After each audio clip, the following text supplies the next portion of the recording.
अस्सलाम वालेकुम, आप देख रहे हैं हो क्या रहा है। मैं हूं Faisal Abbasi, group editor 92 news. Irshad Ahmad Arif सब साथ हैं। शुक्रिया इरशाद साहब आपका। गंदम स्कैंडल जो तहकीकात बढ़ती जा रही हैं और ये खिचड़ी की सूरत हाल इख्तियार करता जा रहा है। तहकीकात बढ़ने से अभाम भी बढ़ रहे हैं और मज़ीद जो किरदार हैं उनके नाम सामने आ रहे हैं।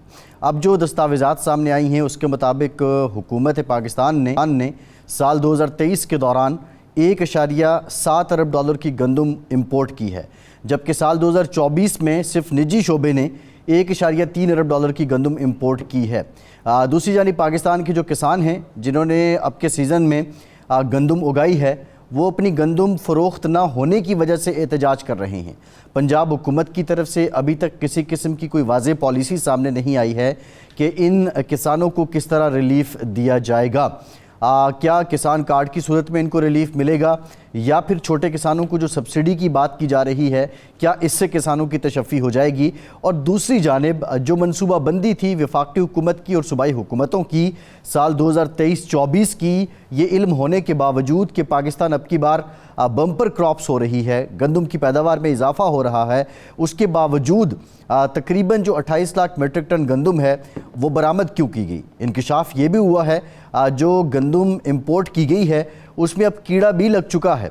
अब ये गंदम जो इंपोर्ट की गई है, क्या इसकी शेल्फ़ लाइफ गुजर चुकी थी उसके बाद इंपोर्ट की गई है या ये कीड़ा लगने की वजूहात कोई और हैं। ये तमाम तर जो सवालात हैं एक जानिब ये अभाम पैदा करते हैं, दूसरी जानिब नाक़िस मनसूबा बंदी पॉलिसी और पाकिस्तान की जो इंतज़ामिया है उसकी कारकर्दगी को भी ये यहाँ करते हैं। अब एक इंकशाफ और भी हुआ है कि शहबाज शरीफ साहब जब वज़ीर-ए-आज़म बन भी गए अब की बार, तो उस वक्त भी ये गंदम इंपोर्ट होती रही है। इस सारी सूरत हाल में जो इंक्वायरी कमीशन बना है उसकी फाइंडिंग्स किस हद तक तसल्ली बख्श होंगी और क्या वफाकी हुकूमत और सूबाई हुकूमतें कोई ऐसी जामे पॉलिसी दे सकेंगी कि इसमें इस लापरवाही में मुलव्वस लोगों के ख़िलाफ़ कोई कार्रवाई हो सके और आइंदा ये अमल ना दोहराया जाए। ये सवाल है जिस पे हम बात करेंगे। सुन्नी इत्तेहाद काउंसिल को आज सुप्रीम कोर्ट से बड़ा रिलीफ मिला है। उनकी दरख्वास्त मंजूर की गई है कि मखसूस नशिस्तें जो पार्लियामान के अंदर हैं वो दीगर जो जमातों को अलॉट की गई थी, इस फैसले को मुअत्तल किया जाए। इस दरख्वास्त पर 3 रुकनी बेंच ने ये फ़ैसला दिया है, उनकी दरख्वास्त को मंजूर किया है और अब ये नशिस्तें फ़िल वक्त मुअत्तल कर दी गई हैं। साथ ही साथ जो इन नशिस्तों पे ख़वातीन मुंतखब थी, नामज़द हुई थी, फिर उसके बाद इंतखाब हुआ, उनकी जानिब से ये एतराज़ किया गया कि ये आइन के आर्टिकल 51 के तहत केस है, लिहाजा ये आइन की तशरीह का केस है जो 5 रुकनी बेंच नहीं 5 रुकनी बेंच ही सुनेगा। अब बहरहाल कमेटी को भेज दिया गया है इस बेंच ने। अब कमेटी इस पर क्या फ़ैसला करती है वो तो वक्त ही बताएगा। बहरहाल कितना बड़ा रिलीफ है सुन्नी इत्तेहाद काउंसिल के लिए, इस पर भी डिटेल बात करेंगे। पाकिस्तान में जुडिशल रिफॉर्म्स पर भी बात हो रही है। हुकूमत क्या चाहती है, किस तरह के रिफॉर्म्स लाना चाहती है, इस पर भी कुछ मुफस्सल गुफ्तगू आज के प्रोग्राम में होगी। इरशाद साहब, सुन्नी इत्तेहाद काउंसिल दूसरी जमातों को जो मखसूस नशिस्तें थी वो फ़ैसला मुअत्तल हो गया है। बज़ाहिर तो ये रिलीफ़ है, लेकिन अब ये आगे जब केस चलेगा, आप क्या समझते हैं कि ये जो अब की बार ये सारी बहस हुई, ये वंस फॉर ऑल सेटल हो जाएगा या बहस करने वालों के लिए आइन के अंदर लेकुनास बहुत हैं या जो वकला हैं वो इस चीज़ के माहिर हैं वो कोई ना कोई बात नई तराश लेंगे। अब ऐसे वो गंदम के हवाले से जो आपने बात की है ना, उसमें थोड़ी सी मैं तस्हीह कर दूं कि ये गंदम यहाँ आके ख़राब नहीं हुई, बल्कि 11 लाख टन गंदम कीड़ा लगी हुई नाक़िस मुज़र सेहत दरामद की गई और वो फिर इस्तेमाल भी हुई, रमज़ान शरीफ में लोगों को खिला भी दी गई। तो इसकी तस्हीह ज़रूरी है कि ये यहाँ आके कीड़ा नहीं लगा, नाक़िस ही और मुज़र सेहत ही दरामद की गई थी। जहाँ तक ये जुडिशल रिफॉर्म का ताल्लुक़ है, देखिए आज जो सुन्नी इत्तेहाद काउंसिल का केस था वो उसमें 3 चीज़ें मांगी गई थी। नंबर 1 तो ये है कि हमारी नशिस्तें हमें अलाट की जाएँ जो हमें नहीं की गई और पेशावर हाई कोर्ट का फ़ैसला जो था वो गलत था, इसलिए वो हमें अलाट होनी चाहिए और इलेक्शन कमीशन ने जो हमें महरूम किया है वो गलत महरूम किया है। दूसरा ये था कि बग़ैर किसी कानूनी जवाज़ के, आइनी जवाज़ के वो दूसरी जमातों को अलाट कर दी गई। ये जो नाइंसाफ़ी हुई है इसको ख़त्म किया जाए। और तीसरा ये है कि एक जो मैंडेट है अवाम का उसके मुताबिक जो हमारे हुकूक हैं वो बहाल होने चाहिए। उसमें से एक चीज़ तो ख़ुद इलेक्शन कमीशन ने मान ली, पर सुन्नी इत्तेहाद कौंसिल को एक सियासी जमात के तौर पर मान ही नहीं रहा था और उनके जो लोग शामिल हुए हैं वो आज़ाद डिक्लेयर कर रहा था, लेकिन अब उसने ये बात मान ली है क्योंकि ये अपील दायर हुई थी बहुत अर्सा पहले, ये लगी बहुत लेट है, तो इसलिए थोड़ा सा ऐसे इबाम लगता है कि शायद ये इस मकसद के लिए अब हुई है, ये पहले हुई थी। अच्छा, ये जो जुडिशल रिफॉर्म का मामला है ये कोई पहली दफ़ा नहीं हो रहा। याद होगा इरशाद साहब, आप बात जारी रखिएगा। नदीम अफजल चंद साहब पाकिस्तान पीपल्स पार्टी के सीनियर रहनुमा हैं, वो भी हमें ज्वाइन कर चुके हैं। चंद साहब बहुत शुक्रिया आपका। चंद साहब आपकी तरफ आते हैं। जी इरशाद साहब। भुट्टो साहब के दौर में आइन में 5वीं तरमीम मंजूर की गई, जिसके तहत 2-3 चीज़ें हुई। उसमें एक जो थी वो चीफ़ जस्टिस का टेन्योर मुकर्रर किया 4 साल का, लेकिन चूँकि उसके बेनिफिशरी जो थे वो जस्टिस इकबाल साहब थे, तो उनको ये ऑफ़र की गई कि जी आपकी जब मुद्दत पूरी हो जाए चीफ़ जस्टिस के तौर पर, आप जूनियर जज के तौर पर यानी चीफ़ जस्टिस के बगैर या सीनियर जज के तौर पर काम जारी रख सकते हैं, जो उन्होंने कबूल नहीं किया। और उसके नतीजे में उस आइन तरमीम को करते हुए अपोजिशन को बाकायदा उठा के बाहर फेंक दिया गया, लेकिन उस आइनी तरमीम का भुट्टो साहब को कोई फ़ायदा नहीं हुआ। जनाब परवेज़ मुशर्रफ साहब ने फिर एक आइनी तरमीम की, जिसके तहत जजेस की मुद्दत मुलाजमत, वो जो उम्र मुलाजमत वो बढ़ाई गई, 68 साल की गई और हाई कोर्ट के 65 साल की गई। लेकिन जब MMA से मुज़ाकरात हुए तो वो वापस ले ली गई, लेकिन जुडिशरी के अंदर और वकला बिरादरी के अंदर उस तरमीम की वजह से एक हिजान या इज़्तिराब या मुखालफत मौजूद थी, जिसका खमियाजा परवेज़ मुशर्रफ को भी भुगतना पड़ा।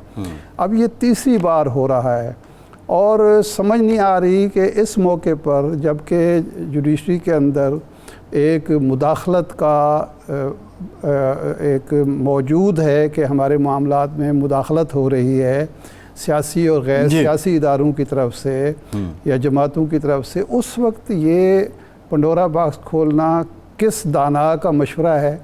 और अगर इससे आप एक जज को फ़ायदा पहुंचा के बाकी जुडिशरी को अपने ख़िलाफ़ कर रहे हैं तो इसका क्या फ़ायदा है। जी, या तो आप नेक नीयत अगर हैं, वाक़ईतन इस तरह की करना चाहते हैं, तो ये तय कर दें कि इसका इतलाक़ जो है मौजूदा चीफ जस्टिस पर नहीं होगा, आगे से होगा, ताकि पता चले कि ये सिर्फ एक चीफ जस्टिस को फ़ायदा पहुंचाने के लिए तरमीम नहीं हो रही। और इसमें बदनीयती का उनसर इस तरह भी शामिल होता है कि पिछले साल जब प्रैक्टिस ऑन प्रोसीजर बिल आपने मंजूर किया था, एक्ट मंजूर किया था, तो उस वक्त आपने ये क्यों नहीं किया। साफ लगता है कि उस वक्त अगर आप ये मंजूर करते तो उसका फ़ायदा उमर अतिया बंदियाल साहब जो चीफ जस्टिस थे उस वक्त उसको पहुंचना था। सही है इरशाद साहब। अब उस वक्त ये नहीं किया गया, हालांकि एक जामे पैकेज आया जी, लेकिन आज किया जा रहा है। सही है, ठीक है। तो इसलिए मेरा ख्याल है हुकूमत को इस मामले में ये काम नहीं करना चाहिए। अगर करना ज़रूरी है तो जुडिशरी के, बार के, सियासी जमातों के, पार्लिमानी जमातों के इत्तेफाक राय से कोई फार्मूला ढूंढना चाहिए। चंद साहब से ज़रा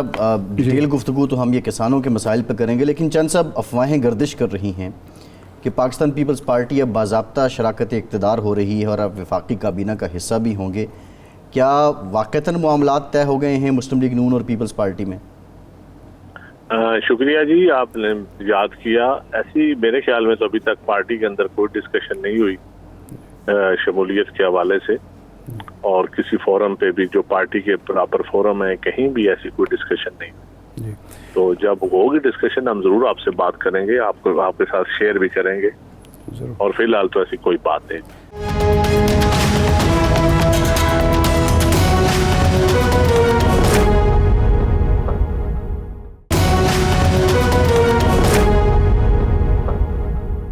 अच्छा, चूँकि मुस्लिम लीग के हल्के ये दावा कर रहे हैं, वही ये ख़बरें दे रहे हैं हमें कि जी बिलावल साहब से बात हुई है और अब बिलावल साहब CEC में इस मामले को रखेंगे। आपकी बात दुरुस्त है कि अभी डिस्कशन वहाँ शुरू नहीं हुई। आप ज़ाती तौर पर समझते हैं कि इस मरहले पर, जबकि पाकिस्तान एक ख़ासे बहरान का शिकार है, पीपल्स पार्टी का मुस्लिम लीग के साथ मिलकर इस बहरान से निकलने में मददगार होना सियासी तौर पर आपके लिए फ़ायदेमंद होगा?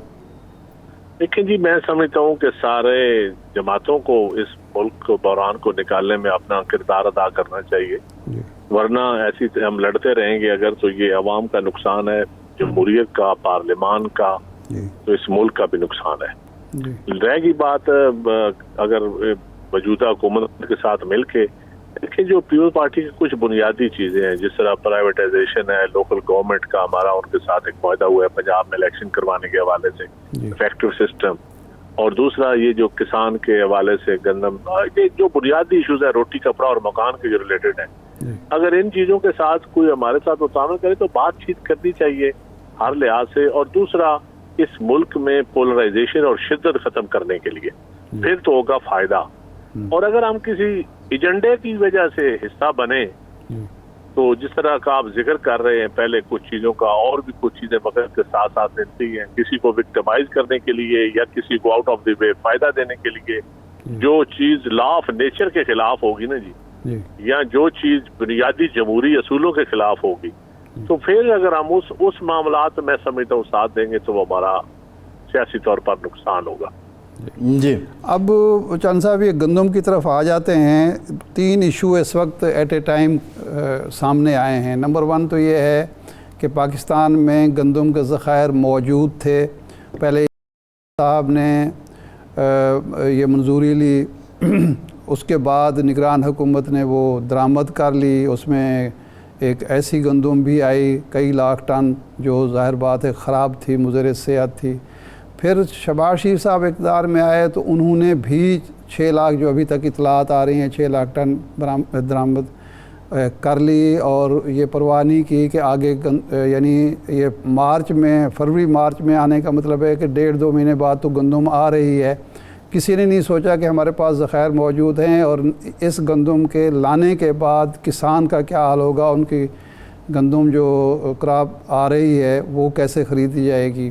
एक पहलू तो ये है ज़र मुबादला का नुकसान हुआ, 1 अरब 10 करोड़ डॉलर आपने लिए IMF से और 1 अरब 10 करोड़ की आपने गंदम कर ली। और इसमें तीसरी जो पहलू है वो ये है कि खा मौजूदा हुकूमत हो या पिछली हुकूमत हो, इसका मतलब है कि कोई मनसूबा साजी, मनसूबा बंदी और असेसमेंट का इतना फुकदान है कि देख ही नहीं सके कि इसका नतीजा क्या होगा, और इस वक्त किसान रोल रहा है। तो इस हवाले से आपका नुक्ता नज़र क्या है, और किसान के साथ जो ख़ास तौर पर पंजाब में ज़्यादती हो रही है, इसका इजाला कैसे मुमकिन है? देखिए शाह साहब, आपने 3 पॉइंट तो उजागर किए, लेकिन टोटल 6 पॉइंट है अच्छा, जिनका जवाब मांगा जाना चाहिए। 3 पॉइंट आपने बिल्कुल ठीक पॉइंट आउट किए।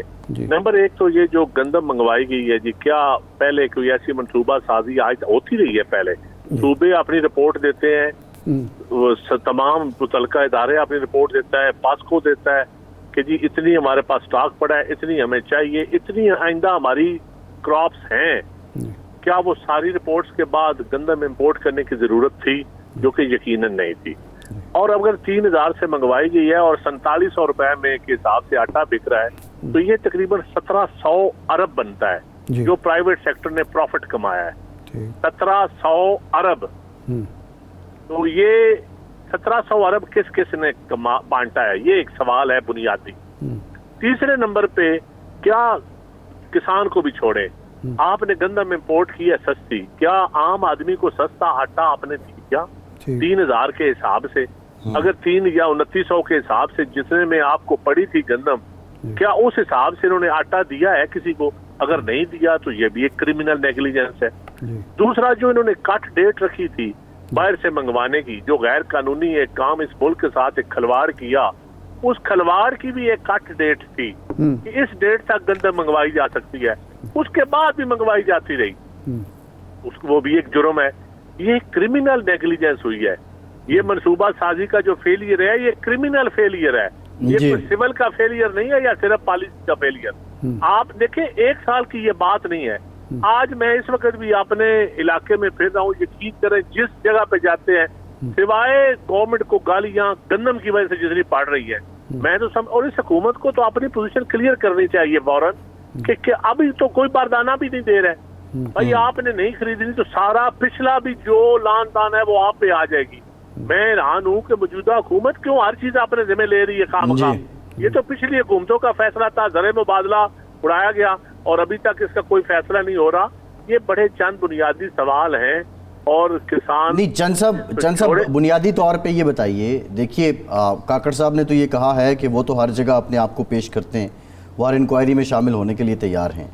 ये बुनियादी तौर पे अगर 1700 अरब का फ़ायदा जो है वो मिलों वाले कमा गए हैं और सिर्फ 2024 में 1.3 अरब डॉलर की गंदम उन्होंने इम्पोर्ट की है, तो ये गठजोड़ किसका है? क्या आप कह रहे हैं कि ब्यूरोक्रेसी और ये लोग मिले हुए हैं? सर बिल्कुल ब्यूरोक्रेसी तो शामिल है। ब्यूरोक्रेसी के बगैर तो आप मंगवा ही नहीं सकते। कैसे मंगवा सकते? इसमें टीसीपी होगी, इसमें फूड मिनिस्ट्री होगी, इसमें यकीनन सूबे शामिल होंगे जिन्होंने कहा कि गंदम इंपोर्ट कर लें, जिन्होंने, ये तो फाइलें जब खुलेंगी पता चलेगा कि फाइल के ऊपर नोट क्या लिखा है। एक बोरी आपने बाहर से मंगवानी हो तो पूरी कंपैरेटिव रिपोर्ट जमा होती है और वो कोई एक इदारा रिपोर्ट नहीं जमा करता। ये आपकी नेशनल फूड सिक्योरिटी का मामला है। और अगले साल बहुत बड़ा जो ज्यादती होगी कि आप आइंदा किसान गंदम नहीं काश करेगा, फिर आपको खरबों की इंपोर्ट करनी पड़ेगी, फिर आपको ज़र मुबादला ज़ाया करने करेगा, फिर आपको महंगा आटा देना पड़ेगा। आप आइंदा आने वाले सालों के लिए भी आपने किसान के ऊपर उसको डरा रहे हैं कि भाई गंदम आपकी फसल नहीं है। जिस तरह चावल आप किसान को रगड़ा लगा, अब गंदम में लगेगा। इससे पहले सिट्रस में, बागात में लग चुका है। अब ये तीसरी फसल है किसान की जो पिट रही है, तीसरी फसल है जिसमें वो नुकसान उठा रहा है। लगातार 3 फसलों में जो किसान नुकसान उठाएगा, क्या वो काश्तकारी आगे कर सकेगा? इस मुल्क को गल्ला अनाज में खुद कफील कर सकेगा? तो और कसूर किसका है? ये नहीं, हल चंद साहब देखिए मसले का हल क्या है। हम IMF के प्रोग्राम में जा रहे हैं, मसले 2 हल हैं। मेरी बात सुने, मसले IMF, मैं समझता हूँ इस ब्यूरोक्रेसी से तो IMF हमारे से ज्यादा मुखलस है अवाम के लिए। अगर आप IMF की डिमांड पढ़े ना, वो तो प्रो पीपल डिमांड है। हाँ, वो तो कहते हैं कि अवाम को सब्सिडी दें, गरीब अवाम के को अशिया खुरनोश जो है सस्ती फराहम करें। अगर खरीदना के लिए, अब देखिए सिंपल साल है। बिल्कुल अरशाद साहब ने ठीक कहा कि पॉलिसी मेकिंग में बहुत बड़ा फ्लॉ है, क्योंकि हमारा ब्यूरोक्रेटिक सिस्टम कोलैप्स कर चुका है। ये डिलीवर करने के काबिल नहीं है, ये वो काबिल ही नहीं है। ये तो सिर्फ हुकूमतें करने का, हुकूमतें चलाने का, हुकूमतों के आलाकार बनने का सिस्टम बना हुआ है और जानवरों के ऊपर गवर्न करने का सिस्टम है। जो गोरा करता था, ये इंसानों को या जो वेलफेयर स्टेट के लिए गवर्न करने वाला ये सिस्टम नहीं है। तो इस सिस्टम में जब वीएन की कमी होगी, वीएन कोई वीएन होगा किसी का, तो वो तो बेहतर को फैसला करेगा। जब लैक ऑफ वीएन होगा तो फिर ऐसे ही फैसले होंगे। नहीं चंद साहब, मेरा सवाल ये है, देखिए मैं जो कह रहा था कि IMF की पहले से डिमांड है कि एग्रीकल्चर सेक्टर को आप उनको इनकम टैक्स पे आप उनसे टैक्स लें। अब एक जानिब आप खरीदारी नहीं कर रहे हैं, जवाज आप पहले से मुहैया कर रहे हैं। और दूसरा सवाल ये है कि नहीं, आप इस चलती पे तेल डालना है तो टैक्स लगाएं तो इनको मजा आ जाएगा सर। नहीं वो तो लगाना पड़ेगा। मशवरा दें, जरा टैक्स लगाएं आप अवाम को ना, अवाम की बोरी। अब अवाम इधर तो देहातों में लोग कहते हैं धूप पे टैक्स लग गया जे, सोलर पे जो टैक्स की बारी आई है ना, लोग हमारा मजाक उड़ाते हैं कि धूप पे टैक्स लग गया जे। नहीं, लेकिन चंद साहब ये मुझे बताएं कि पिछले साल जब गंदम की फसल को आए हुए 2 महीने हुए थे, तो उस वक्त ECC में ले जाते हैं ये इशू। उस वक्त तो कोई ऐसी कमी नहीं थी इस मुल्क में।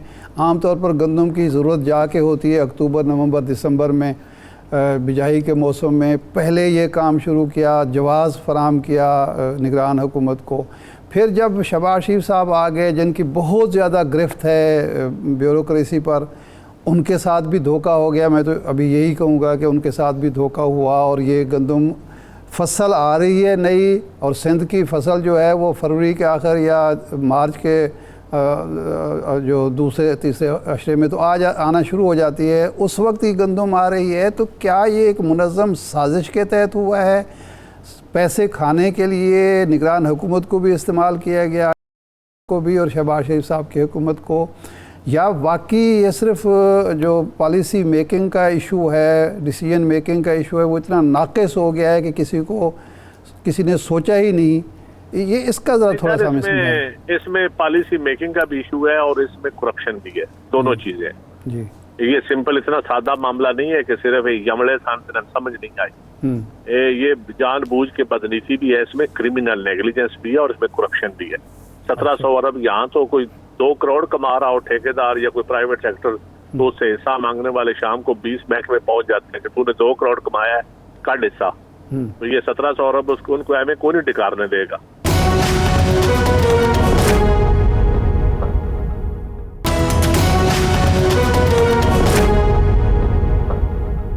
चंद साहब कि इस छोटे किसान को 400 या 600 या 800 सब्सिडी दे दी जाए फी मन के हिसाब से, आप समझते हैं किसान इस पे मुतमईन हो जाएगा? अब इसमें जो करप्शन हो रही है बोरियों के ऊपर, वो एक अलहदा करप्शन हो रही है। इसमें जो नीचे गैर यकीनी सूरत हाल बनी हुई है, फिर सब्सिडी देने के मामले में फिर करप्शन होगी, फिर सब्सिडी डायरेक्ट किस तरह देंगे। पहले भी सब्सिडी 37 अरब रुपए आप खाद की मद में देते हैं जो फिर मिल ओनर को देते हैं, किसान को नहीं देते। 68 अरब रुपए आप पावर सेक्टर को किसान की मद में देते हैं, जो कभी किसान को नहीं मिला, पावर सेक्टर को मिलता है किसान के नाम पे। 100 अरब रुपया तो आप ऑलरेडी सब्सिडी दे रहे हैं किसान के नाम पे, लेकिन दे आप इंडस्ट्री को रहे।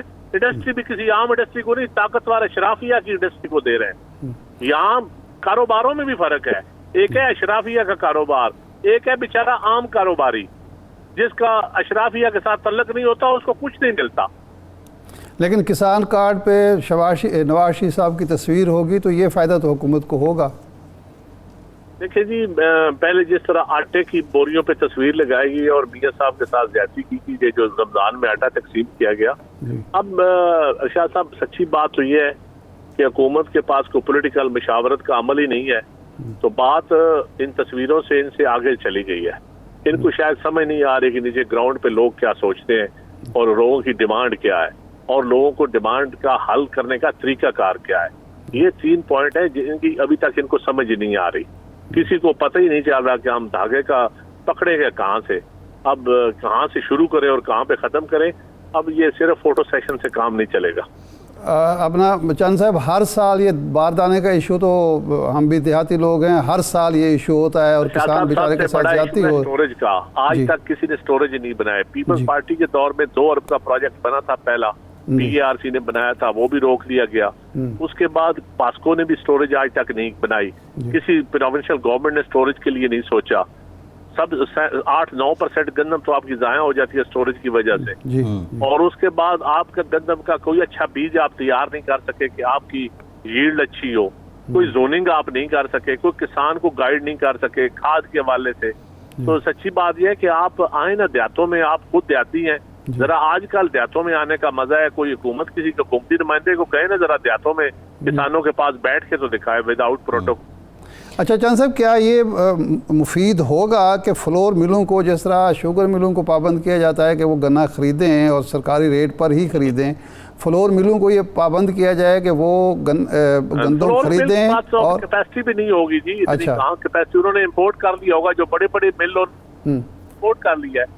देखिए, गवर्नमेंट ने अगर खरीदनी हो ना, नियत हो जी कई तरीके। आपने बिस्क की मद में 416 अरब एक साल में आप देते हैं, तो आप गरीबों को, आपको पता है पुराने जमाने में जब भट्टी पे दुकान पे कोई सौदा लेने जाते थे तो गंदम लोग देते थे 1 किलो 2 किलो। हाँ, बिल्कुल। ये जिनस है हमारी।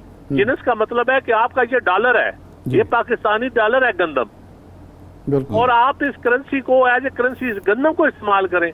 आप तनख्वाहें देने लगे हैं तो आप कहें कि 25% तनख्वाह आप गंदम की सूरत में हम आपको देंगे, खरीद लें, एक दाना खरीद लें। जी, बड़ी अच्छी तजवीज़ है वैसे चंद साहब। अगर आपको आप अपने गोदामों में रखें, आप आम आदमी को सस्ता आटा दें, यूटिलिटी स्टोर वाले खरीद लें। जिस तरह अभी बलोचिस्तान हुकूमत की पार्टी 5 अरब की उन्होंने काम खरीदते हैं, इस तरह खरीदें। मैं समझता हूँ कि तनख्वाहों की मद में दें या सोशल प्रोटेक्शन प्रोग्राम की मद में दें। ज़कात आप 7-8 अरब की देते हैं, ज़कात गंदम की सूरत में दे दें इस दफा। अच्छा, नहीं ये सस्ता आटा है तो रमजान शरीफ में लोगों को मिला ना, बाद में पता चला वो कीड़े वाली गंदम। वो आटा देना और बात, आप गंदम दें लोगों को, गरीब लोगों को दें, खरीद के, किसान की गंदम खरीद के गरीब लोगों को दें, और आपका पैसा भी गर्दिश करेगा और नीचे लोगों को आटा भी मिलेगा, सस्ता आटा भी मिलेगा, सस्ती गंदम भी मिलेगी। जी ठीक है चंद साहब। लेकिन चंद साहब, लास्ट क्वेश्चन, आपने कहा कि हुकूमत का कोई मशावरती अमल ही नहीं है। अब हम ये देखते हैं कि गवर्नर्स लगाने हों तब भी पीपल्स पार्टी और हुकूमत में मशावरत नज़र आती है। इवन बड़े स्मूथली जरदारी साहब का इंतखाब हो गया, वो सदर बन गए, बाकी मामलात भी हो गए। तो ये पब्लिक जो इंटरेस्ट के मैटर्स हैं और प्रॉब्लम्स हैं, इन पे हुकूमत मशावरत क्यों नहीं कर रही है आपसे? जी, कोई मशावरत नहीं हुकूमत की हमारी पार्टी के साथ। हम खुद मशवरा देने की कोशिश करते हैं, प्रेस कॉन्फ्रेंसेस में देते हैं, उनको प्राइवेट महफलों में देते हैं, लेकिन इन मामलात में जो कौमी मामलात हैं, जिस तरह ये फूड सिक्योरिटी का मामला है, या जिस तरह और यहाँ ये अभी जो सोलर वाला पॉइंट उठा हुआ है, या ये प्राइवेटाइजेशन वाला है, मेरा नहीं ख्याल कोई प्रॉपर मशावरत हो रही है हमारे साथ। गंदम के मामले में, किसान के मामले में तो 1% भी मशावरत नहीं है।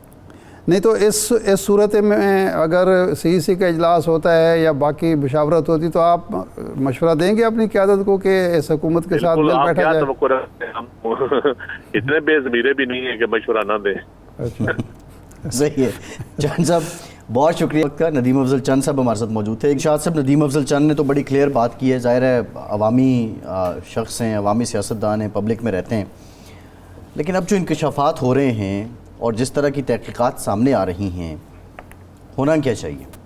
देखें, वो बात उनकी ठीक है कि करप्शन का भी मामला लग रहा है और इसमें एक साजिश भी लग रही है और इसमें फ़ायदा भी इतना कमाया गया है, लेकिन करना क्या होगा? पहली बात तो मैं ये अर्ज़ करूं कि आपको याद होगा कि 2019 या 20 में भी एक इसी तरह का गंदम का स्कैंडल आया था, जो बाद में फिर उसको तब्दील कर दिया गया था शुगर स्कैंडल में। आपको याद होगा, बेसिकली वो गंदम का स्कैंडल था, इंपोर्ट हुई थी। लेकिन हुआ क्या कि ये जो माफिया है वो इतना ताकतवर है कि उसने उस स्कैंडल का रुख ही मोड़ दिया और उसकी नज़र गंदम माफिया भी हो गया। हाँ, और वो जहांगीर तरीन भी उसी की नज़र हुए थे, ये लड़ाई उसी से शुरू हुई थी। लेकिन उस वक्त किसी को सज़ा नहीं दी गई, बल्कि एक ऐसे सेक्रेटरी को जो चंद माह के लिए सेक्रेटरी खुराक बने थे, फूड सिक्योरिटी आप उनको कहते हैं, उसको सज़ा दी गई जिसने एक भलाई की थी किसान के साथ। ये जो कटौती होती है ना कि जी मिलावट है गंदम में, 2 किलो काट लें मन में से, 4 किलो काट लें, उसने उसकी एक महदूद सा वो रखा था, कम की थी। और उसकी सज़ा ये हुई कि वो सारा मलबा उस पर डाल दिया जिसने उस स्कैंडल को उठाया था। विसल ब्लोअर जो था, विसल ब्लोअर था, वो उसकी नज़र हो गया और मुअत्तल कर दी गई। और वो बड़े नेक नाम सेक्रेटरी थे, ब्यूरोक्रेट थे। अब मुझे नाम नहीं आ रहा याद उसका, क्योंकि मुझे याद है कि जब वो कमिश्नर या डिप्टी कमिश्नर मुल्तान थे तो इतना काम किया था कि जब उनका तबादला हुआ था तो लोगों ने बाकायदा एहतजाज किया था उस तबादले पे के, और हर डिस्ट्रिक्ट की ख्वाहिश होती थी डिवीज़न की कि ये यहाँ लगें, क्योंकि वो बहुत अवामी फलाह के काम करते थे। उस वक्त किसी को सज़ा नहीं हुई। आज स्कैंडल आ गया। अब इसमें कई चीज़ें शामिल हैं जी। मतलब एक किसान को नहीं देखा गया कि उसको क्या नुकसान होगा, ख़जाने को नहीं देखा गया उसको क्या नुकसान होगा। अब एक तो गंदम इंपोर्ट करना, एक कीड़ों वाली गंदम इंपोर्ट करना और वो लोगों को खिला भी देना, इससे बड़ा जुल्म क्या हो सकता है? क्या वो गंदम जब खरीदी गई मुफ्त में मिल रही थी कि किसी को याद नहीं आया, पैसे दे रहे थे आप। और दिलचस्प बात है कि यानी गंदम उस वक्त दुनिया में सस्ती थी और पाकिस्तान में महंगी बेची जा रही थी। अच्छा साहब, आप नहीं समझते कि लास्ट ईयर जो गंदम की कीमत मुख्तस की गई वो भी ओवर रेटेड थी? नहीं, बिल्कुल नहीं। आप देखें ना कि अगर डॉलर की कीमत आपकी इतनी, डॉलर का रेट इतना ज़्यादा चला गया है और उसकी वजह से उसके असरात खाद पर भी पड़ रहे हैं, उसके असरात ज़री अद्वियात पर भी पड़ रहे हैं, ज़री आलात पर भी पड़ रहे हैं, ये सारी चीज़ों पर असरात मुरतब हो रहे हैं जी। किसान ने बीज बाहर से मंगवाना है, यहाँ तो अच्छा पैदा नहीं होता, उसने ज़री आलात लेने हैं महंगे दामों, उसने खाद लेनी है, उसने और सारी चीज़ें जो लेनी हैं, तो उसके बाद उसको मुआवजा माकूल मिलना चाहिए। फिर उसने देखें, किसान एक ऐसा इस मुल्क के अंदर मजलूम तबका है कि उसको कुदरत पर इन्हिसार करना पड़ता है। उसके साथ हुकूमत भी जुल्म कर रही होती है, उसके साथ आढ़ती भी जुल्म कर रहा होता है, और अक्सर बेशतर कुदरत और फितरत भी नामेहरबान होती है। बारिश हो गई, आंधी आ गई, कभी जनाब आम की फसल तबाह, और मौसमी तगय्युरात का सबसे ज़्यादा जो नुकसान होता है वो किसान को होता है बेचारे को। ये जो सैलाब आया 2 साल पहले जी, उसका कौन विक्टिम था? किसान था सबसे ज़्यादा। अच्छा, उसमें अब जो आपके वर्ल्ड बैंक की रिपोर्ट्स हैं, जो IMF की रिपोर्ट्स हैं, वो ये है कि पाकिस्तान में जो पिछले साल माशी बहरान आया, उसकी एक वजह वो सैलाब भी था और उससे मुतासर तो किसान हुआ था जी, काश्तकार हुआ था। तो ये सारे अवामिल हैं, तो मैं नहीं समझता कि वो ओवररेटेड थी।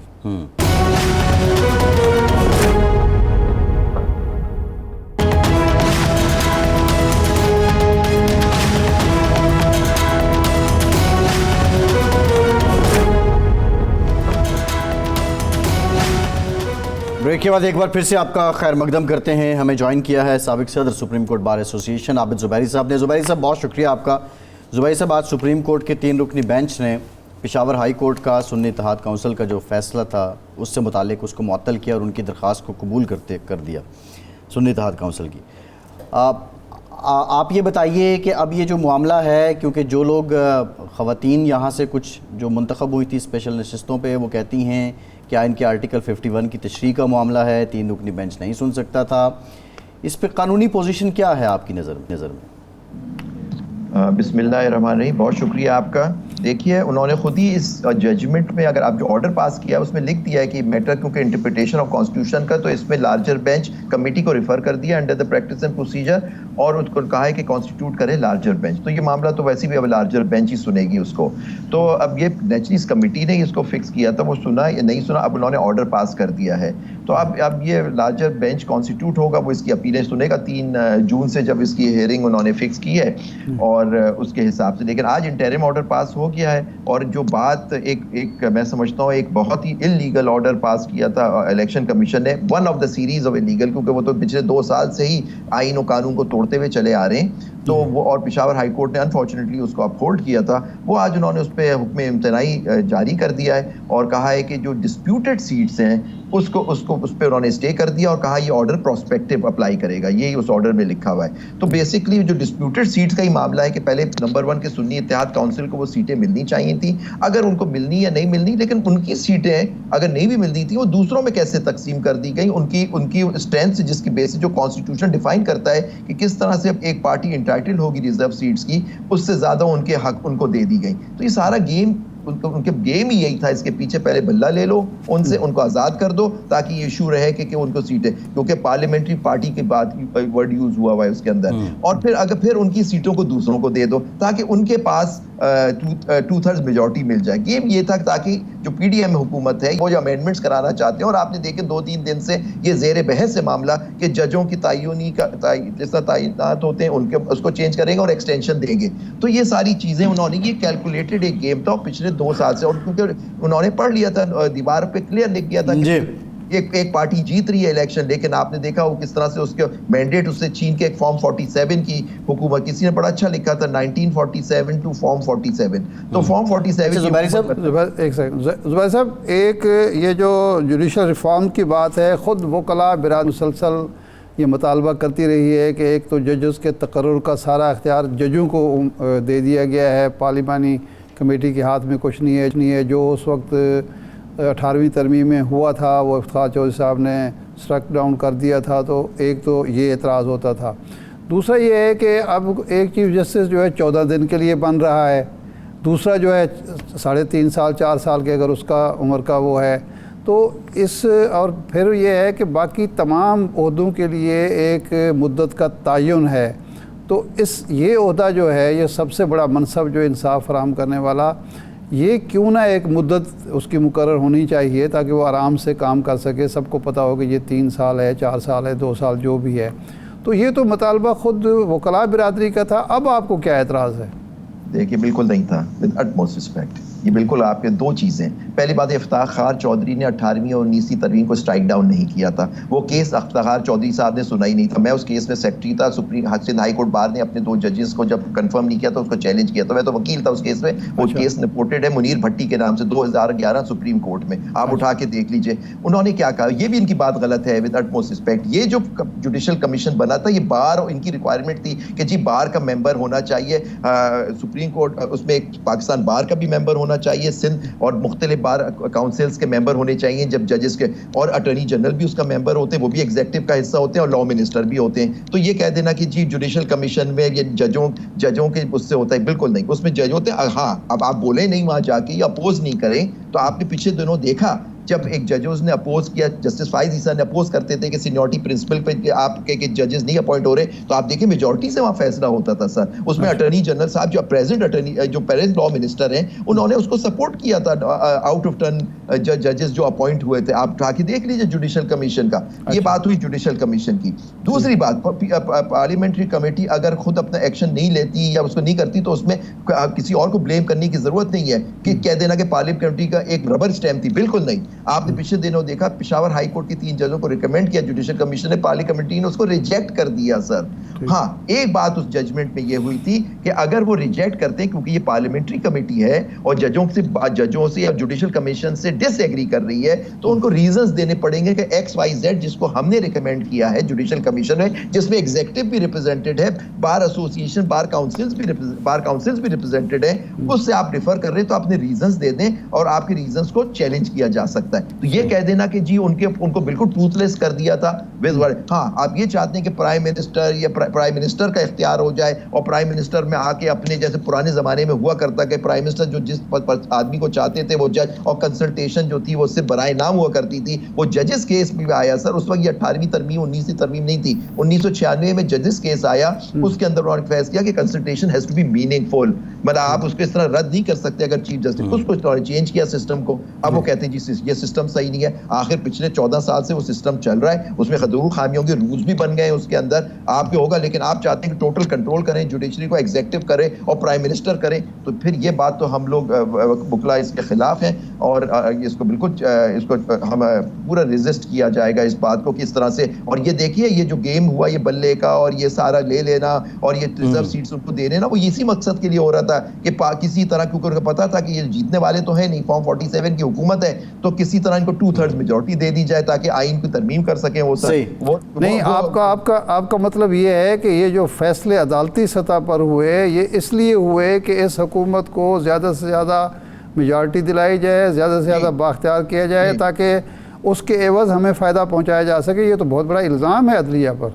जी बिल्कुल, ये देखिए ना, पॉइंट इज दैट कि वरना क्यों ये बात, ये PDM की हुकूमत पिछले दिनों में भी तो थी, पिछले साल भी थी सर, 9 अगस्त से पहले। उस वक्त क्यों नहीं इन्होंने सिस्टम को चेंज किया? उस वक्त एक सख्त शिकायत थी उनको एक चीफ जस्टिस साहब से, क्योंकि उनके पास 2/3 मेजॉरिटी नहीं थी, इसलिए वो नहीं कर सके ये बात। लेकिन उस वक्त ये इशू भी नहीं उठाया कि जी हम आएंगे तो हम ये रिफॉर्म करेंगे, हम चीफ जस्टिस की तो। और आपको याद होगा ये बात पहले भी कोशिश हुई शहीद जुल्फिकार अली भुट्टो साहब के आखिरी दिनों में, जो जस्टिस याकूब अली का टेन्योर फिक्स कर दिया उन्होंने, लेकिन वो बात भी नहीं चली, वो रह गई, वो तरमीम भी खत्म हो गई, कू हो गया आप देखें। फिर उसके बाद ये जस्टिस जनरल मुशर्रफ साहब ने भी कोशिश की LFO के थ्रू, उसमें उम्र बढ़ाई गई, 65 से 68 कर दी गई सुप्रीम कोर्ट की। और लेकिन आप देखें LFO के ऊपर इतनी रेजिस्टेंस आई कि वो सेपरेट है, और कुछ जजेस जो उसके जैसे उस जमाने के चीफ जस्टिस थे जस्टिस शेख रियाज, वो 65 साल की उम्र बाद कंटिन्यू किए, उनको घर जाना पड़ा जब LFO ले लिया वापस, और जजों को जाना। आबिद साहब सवाल ये है कि आप जो पिछले 14 साल से सिस्टम की बात कर रहे हैं, लॉ एंड जस्टिस इंडेक्स में हम 129 से 130 नंबर पे हैं, डिलीवर क्यों नहीं कर पा रहा? और अगर जुडिशियल रिफॉर्म्स की ज़रूरत है तो किस नौयत की रिफॉर्म्स चाहिए? देखिए पहली बात है कि कौन डिटरमिन करता है कि हम 130 140 पे हैं? मतलब कि देखिए ना, एक बाइस्ड है हमारी, आप जुडिशरी बहुत, आपने अब तो खुल के बात सामने आ गई सर कि किस तरह से ये उनको फैसले वो ईमानदारी और इंसाफ के ऊपर करना चाहते हैं, उनके ऊपर उनके घर वालों को उनके कैमरेज लगा दिए जाते हैं, सब कर दिया जाता है। और सारे हाई कोर्ट्स ने अब दे दिया, कल वो केस लगा हुआ है उसके अंदर सारे हाई कोर्ट लिख के दे चुके हैं कि जी हमारे पे इंटरफेरेंस हो रही है। जब आपकी अदलिया आज़ादी नहीं होगी और आज़ादी से फैसले नहीं कर सकेगी तो ज़ाहिर बात इंडेक्स में हम नीचे आ जाएंगे सर। लेकिन ये कहने लगा जुडिशरी ने फिर भी डिलीवर नहीं किया, मैं डिसएग्री करता हूँ, मैं बिल्कुल इस बात से एग्री नहीं करता। हमारी जुडिशरी 140 130 पे, हमारी जुडिशरी बड़े हालात में काम करती है। हाँ, जजेस देखें वक्त पे नहीं अपॉइंट होते, जो आज आप देखिए Lahore high court, Sindh high court, हर हाई कोर्ट में असामियाँ खाली हैं, पॉपुलेशन बढ़ती जा रही है लेकिन जजेस अपॉइंट नहीं हो। डिस्ट्रिक्ट कोर्ट्स में खाली हैं असामियाँ, वो नहीं पूरी जाती। ये तो एग्जीक्यूटिव का इसमें बड़ा सीरियस हाथ है और जुडिशरी का भी इसमें रोल है। आप अपनी सिस्टम करें, और सिस्टम देखिए दुनिया भर में होता है, उनकी आबादी होती है, वो सिस्टम को अपडेट करते हैं, वो अपनी चीज़ों को अपडेट करते हैं, केसेस को चलाने के तरीके को करते हैं। आपको सिर्फ केस मैनेजमेंट को बेहतर करने की ज़रूरत है। आप केस मैनेजमेंट बेहतर कर लें, वकील उसमें साथ दें, एडजमेंट्स ना लें जो चीज़ें हुली जाती हैं, तो ये अगर ये सारा सिस्टम इस तरह से हो जाए, कॉस्ट, और आप इस तरह से करें कि कॉस्ट जो पार्टी जो फ्रिवलेस लिटिगेशन करती है उस पर कॉस्ट लगे ताकि वो हिम्मत ना करें झूठे केस दाखिल करने की, तो ये सब चीज़ें जब तक आप रिफॉर्म नहीं करेंगे हम आगे नहीं डिलीवर कर सकेंगे और इंसाफ में इसी तरह ताखीर होती रहेगी। आप चाहे और जजेस बना दें, समथिंग लगता है जब तक आपने रूल्स को एंड नहीं करेंगे, उनको अपडेट नहीं करेंगे और मॉडर्न लाइंस पे नहीं करेंगे केस मैनेजमेंट सिस्टम को, ये आप प्रॉब्लम्स आप सही इंसाफ वक्त पे नहीं मिलेगा लोगों को। सही है जुबैर साहब, टाइम खत्म हो गया है। जुबैर साहब टाइम खत्म है, बहुत शुक्रिया आपके वक्त का। इरशाद साहब आपका शुक्रिया। आज के प्रोग्राम से इतना ही, इजाज़त दीजिए।